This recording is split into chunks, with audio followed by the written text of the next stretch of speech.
ওরে দুলা, এই তো আমি এখানে। দাদা মা কি আর কোনদিন ফিরে আসবে না দাদা? না রে দুলাল, পরে যে চলে যায় সে আর কোনদিন ফিরে আসবে না রে বাবা, তারা আর কোনদিন ফিরে আসবে না। পিতা আমি তো আমরা এখন কাকে মার বলে ডাকবো পিতা?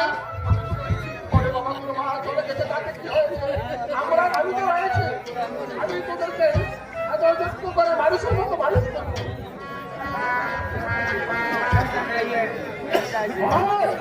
আপনি যদি এভাবে ভেঙে পড়েন তাহলে রাজপ্রসাদকে দেখাশোনা করবে আর আপনাদেরকে দেখাশোনা করবে মহারাজ। আপনি হঠাৎ এখানে মহারাজ, আমার কিছু কথা ছিল মহারাজ, আপনাদেরকে অন্তরে পাঠিয়েছি, আমি আপনার সাথে কথা বলবো। ঠিক আছে বাবা, তোমরা একটু মহলের বাইরে যাও, আমি মন্ত্রী জনবাদের সাথে কথা বলে তারপরে আমি চলে আসছি। তুমি তাড়াতাড়ি ফিরে এসো পিতা। আচ্ছা বাবা।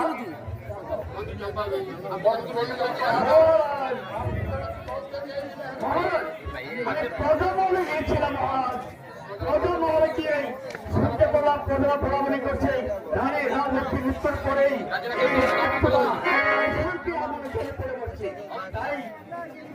তাই প্রজারা দাবি জানিয়েছে মহারাজ আপনাকে মহারাজ দ্বিতীয়বার গ্রহণ করা।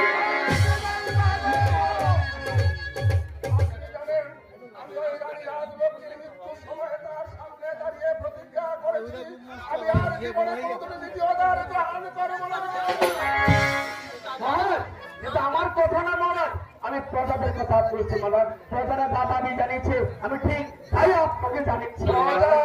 চলে যাচ্ছে প্রজা, আমি চাই না প্রজা, আমি চাই না এই সিংহাসন, আমি চাই আমার ওই দরবারে বুকে আগলে রেখে আমি ওই রাজলক্ষ্মীর সাথে দেওয়া কথাকেই আমি পালন করি, আমি আমার বাকি জীবন যদি কাটিয়ে দিতে।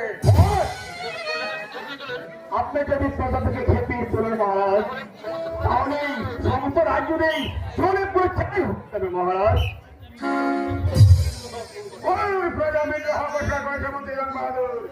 আমি এই মুহূর্তেই প্রজা মহোৎসব করে এসেছি মহারাজ, মহারানী ভিতরবার রাজ্যের সমস্ত প্রজাদের সুগত মর্ম হতে বলেছে, আমার মনে বলছে এই মধ্যে